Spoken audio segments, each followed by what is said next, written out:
welcome to the 2021 Back Pocket Video Game Awards for Excellence in Video Games, as voted on by us, the hosts of the Back Pocket 2021 Video Game Awards for Excellence in Video Games. I'm Nick. I'm Steph. I'm Gus. I'm Peter. And today's award category is This should be in every video game.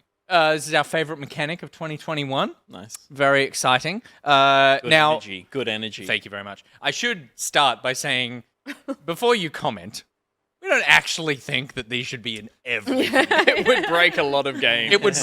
Oh, yeah. Most games would be awful if this was the case. Yeah. But you know, It's this should be in every. It's that like it's that this level of execution should be the way that everything is executed in every video. Yeah. Kind It's your of drunk innovation. auntie at Christmas. Yeah. You know what? You know what you should do with your life? This. It's my dad Grappling hook. saying that my job at the ABC as a video game critic should be a stepping stone to a Sky News presenter. Oh God. Oh god. that Trump Jr. deserves a Nobel Prize. Well, Steph's dad, I'm sorry for what's about to happen. Okay, so Pete, how about you start us off with your first favorite mechanic, 2021? I will indeed, and I will start us off with. Ba-ba-ba-ba-bum. Ba-ba-ba-ba-bum. I do? Is that the wedding march? That would be so good to get married to, though. Oh, wouldn't it? Ooh. We should get married. Halo's grappling hook.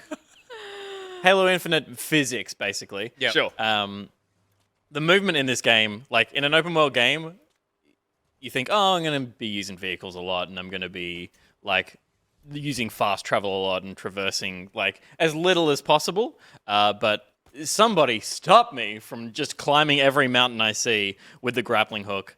I love what feels really springy about the grappling hook. yeah. It like the further the more speed you have away from the point you grapple to, the more Inertia that swings you around, you slingshot. it just springs you so I much appreciate further that you made this like grappling hook is what everyone's raving about Yeah. and loving, but you're right, there is something about the way you control once the grapple has attached and how you can then move. There's quite a liberal amount of movement that it lets you do while you're being grappled. You don't get stuck on this A to B point where you just find yourself getting knocked into a wall. Yeah. You can then pull Manipulate your your body body. around and kind of, surf around obstacles and things, Yeah. which is what's so damn gratifying. So often in video games, a grappling hook is like you can grapple to these specific points that we have laid out for you that are marked by this yellow thing.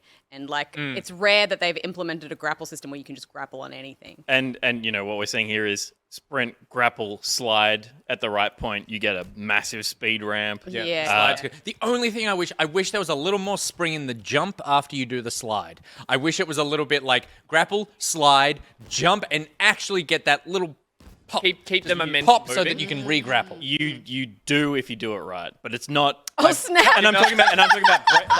I'm sorry.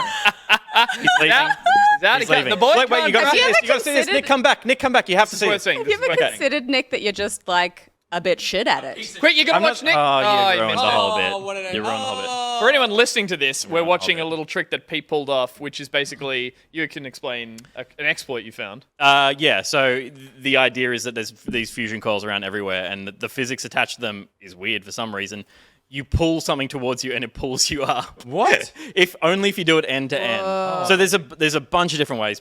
The Halo community is finding a bunch of different ways to speed run this game, find different ways to break the physics, and it's always been a part of Halo, which is why it's being embraced so much. Like, You don't think they'll patch that out? no way. Oh, wow. It's part of Halo. It was, the original Halo, the one of the best things you could do was, obviously the grenade jump is a thing and still is, but ramming two warthogs head to head would send one fucking flying. And so that was what everyone did. You would just like go to the beach, get two warthogs and drive at each other. And you could do it for hours, and it was always fun because the result was so random. And this being like a much bigger sandbox, people are finding so many ways to play with it, and it's just a delight. And that's the kind of stuff that that only benefits the game in the way that things like Breath of the Wild, people finding weird things to do with the physics in that sandbox. Yep. This stuff happens too, and these videos and tweets go viral, and people are like, I want to try that, or I just want to play this game. So there's no reason they're going to take it out because it's quite literally a sandbox, and they want people to break it. I guess. Awesome. Yeah, that's so good. It is, yeah. It's damn satisfying. You should be able to shoot into the sky in every video game. Yeah. But only if you're good at it. Fair enough. It's not about being good at it. It's like it's that kind of like the thing that makes it good is that it's like sometimes it's a frame perfect thing. Like in fighting games, it's like it's broken in a way that you have to manipulate. Yeah, right. It's not just it's not easy to nail it every time. Yeah, and it needs a string of things to happen properly. Yeah. You'll get it. Frame perfect, Nick. Just See this face? Never gonna get it. This is the face of someone who will never love you. It will never be frame perfect. Gus?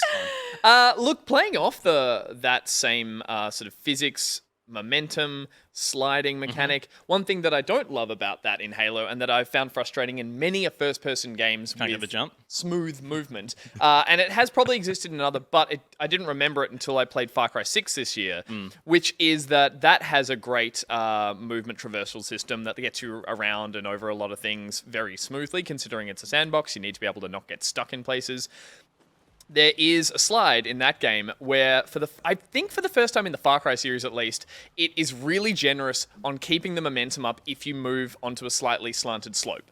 So if you find yourself on a hill, on a mountain somewhere, and there's a valley to go down, if you start that slide, you will maintain the slide the whole way down, and it is so fucking satisfying finally, because there's nothing less satisfying than being in a game where there is a downhill sandy slope or a hill, and you slide, and your character goes and then stops. Yeah, and, totally. Comes to a halt. And it happens in Halo. Like, if you want to slide down a hill, he slides and stops and stands back up again. And it's like, no, you should be able to carry this the whole way through. Maybe a dying light or something has done it, but I was enjoying it in here. I also ran with a set of equipment that gave me extra boost. I ran faster every time I did a slide. It was a parkour set. So it basically just increased.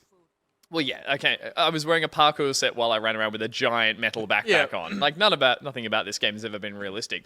But it's just the momentum you can get from that means you can wingsuit down and then all of a sudden throw yourself into a controlled slide and keep it running while you're shooting through a base as you slide down in between. It's something really simple, and I just think a lot of games forget to implement it in a way that can be really gratifying. Well, I think the core thing there is the idea that momentum in games is so important, and that Probably hard to code. Yeah, too, and but when your momentum stops, it's so unsatisfying. Ugh. When you feel like, oh, I should be able to I think if we transition watch this into something here, else. visually, they were having a bit of trouble with the footage, but like if you do see it, you're right, Nick. It's the version of that where you do stop and that you don't keep moving. It just feels like there's mud on your boots and you just like you're just stuck instantly. Whereas like being able to keep it going as an actual slide is a lot more. It's literally doing a big slippery slide or like a wet and a slip and slide kind of vibe, and it's great. Again, it's something that becomes second nature. And then when I jump into a game that doesn't have it, I really feel that I don't have it anymore, totally. and that's feel like frustrating. anchored to the ground. Suddenly.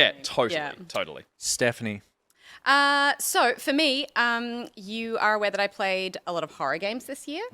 I was playing a lot of co-op horror games for Hex's Horror Hijinks of the Week. And most of these games, I think, kind of iterated on, existing versions of other games with a kind of a new spin on it. And they were all fun for different reasons. But the one that stood out to me, I think, for this specific mechanic was FOREWARNED, because we were explorers in a mummy's tomb trying to solve a puzzle and escape a monster. And the monster was different every time. And one of the monsters was a terrifying beast creature that had the ability to mimic the appearance of anyone in your group. And it was so great because It's brilliant. when So good. because when you encounter a monster, like it very quickly you split up because you kind of just need to leg it and you can't stay in a bunch together. Yep. So yeah. That's what it actually looks like. Yeah. And it's really scary when it catches you. So there were so many moments where you'd turn a corner and I would be like, I would see someone and I'd be like, is that Jen's? Is it not Jen's? And the creature is very good at like playing it cool. Standing still. Well, it doesn't Because it doesn't have emotions and it's just code? Yeah, but I mean like it doesn't do anything immediately that identifies it as a monster. In Except fact, being it just like kind of weirdly still. Yeah, but like when you're kind of just like in a group and the movement of the characters is pretty limited already. Yeah. It's not like in like Assassin's Creed multiplayer where all of a sudden you see someone sprinting. To be fair, I don't know which one there is the monster. They're both like, fairly they're both tanky. those. I think they're that's- both humans. Yeah. Well, anyway, so then you would have a moment where like we'd all just be in a group, and then all of a sudden someone bringing up the rear is doubled, Is the and you're same, like, which yeah. one is the Yeah, right it's- one? it's great. It's pretty- it's and very yeah, clever. it's scary. And so it was just a really interesting dynamic that I'd never encountered in a game before, and it was very funny, and it was like scary at the same time, and I really really loved it. It was like. It made me question everything that I looked at and thought I knew was safe, and I Yeah. love that as a feeling because it's hard to capture that in a horror You got to game. respect the hell out of any developer that comes up with an idea that I guess is kind of simple in its premise of saying that monster can just texture swap to someone else or like Yeah. model swap. It's really simple, but it's like anyone who can just step outside of that way of thinking how games are developed and come up with an idea like that. I think when you reviewed this, I mentioned an anecdote about a game which switched enemies for one of a different game I played, which switched enemy skins for a player I had with AI skins. So he started shooting the wrong people. It was, just, it was yeah. something simple, but in a game made us both go, "What's going on?" Like Yeah. we lost it, and all it was the developer just messing with the way the character models popped up. But it's Yeah. psychologically here, it's doing something. And an too. especially nice touch too was that it appeared differently to everyone. Mm. So it wasn't like, oh, it looks like me. I obviously know that Yeah, it's not the that's- thing. yeah, that's the to me, Jens. it looked Yeah. like Jens. It To looks like Jens, it someone looked else. like Reese. Yeah. Reese, it looked like Yeah. me. It and, was- so, and it causes a ton of miscommunication and confusion of going Yeah. like, there's two Jens. No, there isn't. There's two Stephs. What are you talking about? yeah, that's cool. That's super It was really clever, and I really liked it. And yeah, it was just kind of the perfect surprise for that environment that just made for some really funny and terrifying moments. Well done, forewarned. Well done, forewarned. My first mechanic is one that definitely should not be in any other video game because they'd all be over in an instant. But that is in Before Your Eyes, the ability to control a video game through your blinks. And so in this game, every time you blink within a certain part of each scene, it stops the scene and skips forward to the next one. And it's all in a story about the passage of time. It is a wonderfully thematic way of interacting with the game. I generally don't like gimmicks in games when it comes to controls and the way in which you're playing it. Yeah. And this is in some ways, the most gimmicky way. Yeah. It's using your webcam and you just, like the idea that every time you blink, something happens. But I cannot think of a time I've played a game where I have felt more in this experience because it is so frictionless. Yeah. It's so just, I'm not doing anything, but I'm doing all of it. Also, a way of controlling a game, I cannot think of another time where a game has controlled thematically appropriately Yes. for the game. Yeah. And I think that is the true genius of it, that time moves quickly in the blink of an eye. When you blink, and then and also that it's such a sad story Yeah. that you want to be seeing more of this, and you're terrified of moving forward because you know what's going to happen as you move forward in time, terrified of playing and you this. I haven't cannot. installed and I haven't it's- touched it Yeah. because I'm too terrified. It's also, I think what is key about it too is that it is utilizing a body movement that you cannot control. Yeah, totally. Yeah. Do you know what I mean? So the idea that time and the passage of time and life and death is all out of Yeah. our hands, and that, you know, when we're normally playing video games, we are very much in control of when we press buttons. Suddenly you're kind of trying to participate in this thing where you can't control your ability to not blink. Yeah. Yeah. And you're literally watching things slip away from you because you weren't able to prevent that from happening. And again, just thematically, was so effective for the story. I was doing this, like Yeah, I was tried that too. crying my I tried eyes that out. too. Like I didn't want scenes to end that were just like we're just characters with each other. Yeah. And it was just like, fuck. This is all the don't time- Let this it is the go. time don't let we it have stop. left, And it's yeah. my fault. Yeah. It's such an effective yeah. thing Your because it's like fault. you're like, damn it, that's me. I skipped this Yeah. scene. Yeah. Such a beautiful moment to only be ruined by someone wearing those glasses with fake eyes on them. All of this. And I think it's also it's beautiful because it had it's something that worked seamlessly. It did not. Yeah. At no point did I feel like I needed to sort of like look at the camera and go to get it to register or something. It just worked, even though I'm sitting there bawling my eyes out That's at 'cause you were 1 doing o'clock in this the the whole morning. time. And, Pulling like, your eyes open. It's just So I'll never forget playing this game. As I said, and I I've just got it adore it. after every one of you three talking about it. I have it installed, and I'm yet to boot it up yet because I'm just it's going to put me in a place, I'm sure. Yeah, it will. Which is wonderful. Speaking of being put in a place, Peter. Yeah. Put in 2 places at once. How about that? How about that? In the medium. The medium. For me, was a little like... almost could have been in another one of our videos about surprise video games. I got a surprise. Sitting right next to you. He sure did. I forget.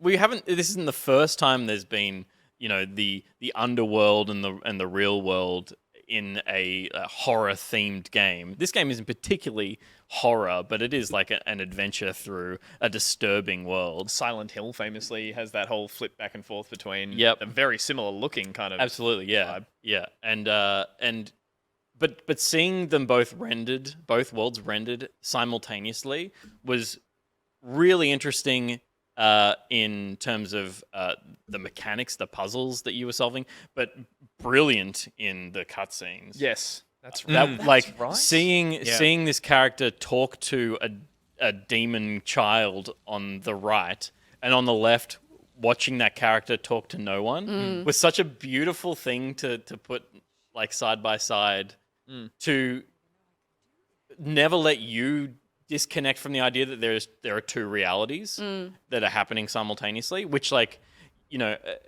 you could argue that it doesn't ever let you be fully in one, but this character is never fully in one, and I thought that was just a really effective way of showing that this person was always in both worlds, and it was hard for them to separate the 2. Yeah. And to an outsider, when you look at it, it's like this person is like, you look at the left of screen, you're like, this person is losing their mind, and on the right, you're like, this person is totally emotionally connected to what they are should be connected to right now. Yeah. On the right. There's a disconnect in the traditional sense of going, this character on the left goes in a traditional build, goes through a portal and finds himself in the dark underworld. Yes. And there's part of you going, did they physically move through that space, or are they just in a sort of comatose state in the real world or something? And in doing that, it becomes less realistic. And here it's like, oh, you're right. There is something happening here that is showing that she's channeling something that she has to live effectively in both spaces. And therefore, I don't want to say it feels more real, but it feels like something that's genuinely happening to this character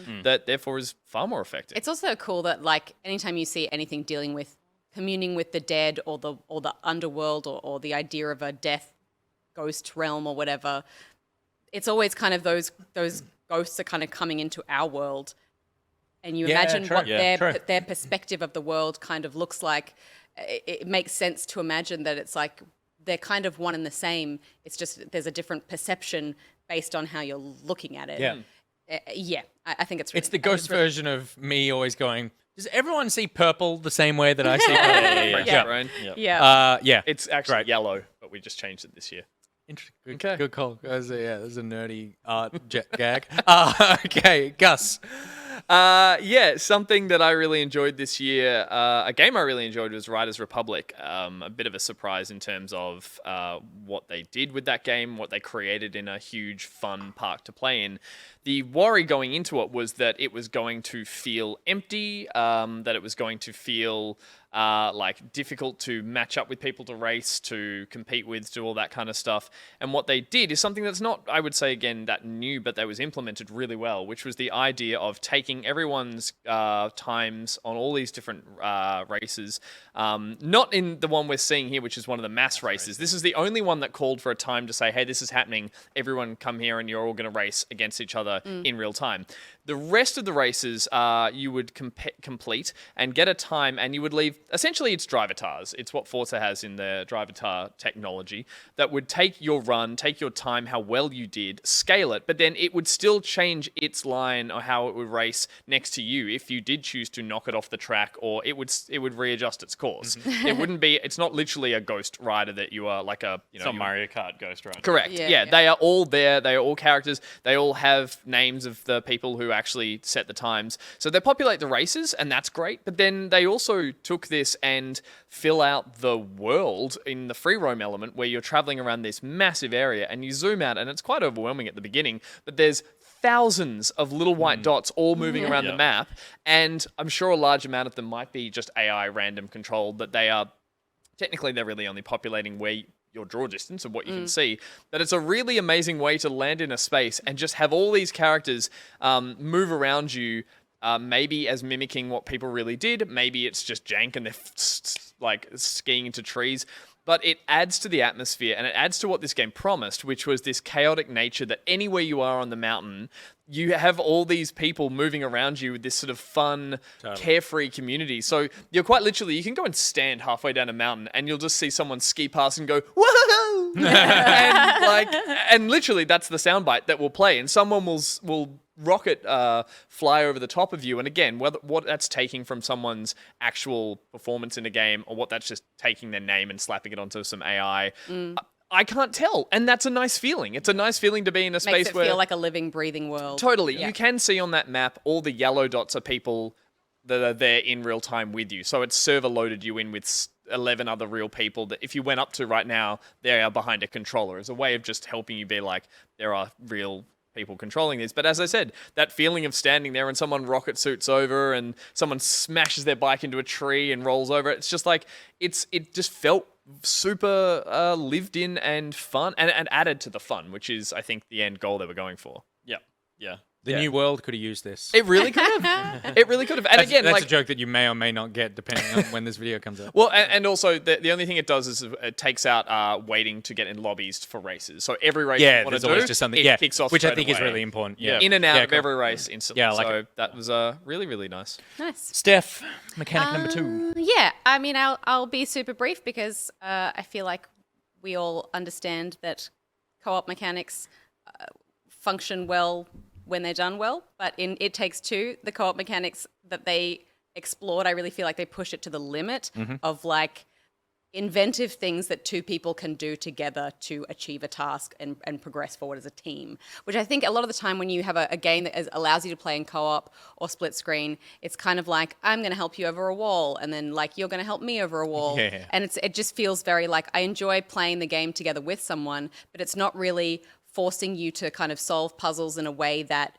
engages you both, and you have to use different skills to be able to achieve something. Yeah. And there were so many different ways it sort of spun that idea to make you feel like you were figuring things out together and achieving things in a unique and original way, that I was just super impressed. And I would love for more games to approach co-op. Well, for one thing, to kind of create co-op experiences like this, and approach it with the same level of Asymmetry, I guess. There's like a lot of the things that have that nature where you're both doing something quite different to complete a similar task. Yeah, and kind of like and depth. Like I think some people were like, oh, I wish I'd played as that character because they had more fun things to do, or I wish I played as this character. But I feel like based on what I saw, they're equally fun experiences regardless of who you play. I want to play it again to Yeah. introduce it to someone else, and when I do, I'm going to play the other character. Yeah. That's what I was going to say, is that I think the genius of it is that at no point when Gus and I were playing was I like, oh, Gus has the cool power and I have the crap one. Yeah. Because you're constantly getting new powers as well. But none of every them power even was just like, oh no, you have your thing is cool. Like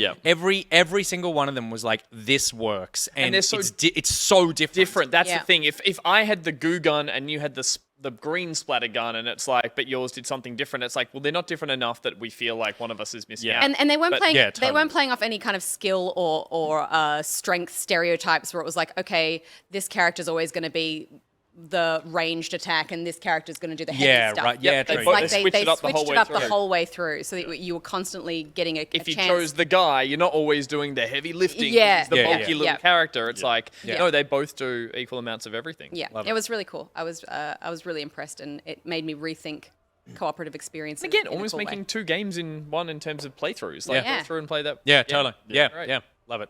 And then my second gameplay mechanic is the death cards in Inscription.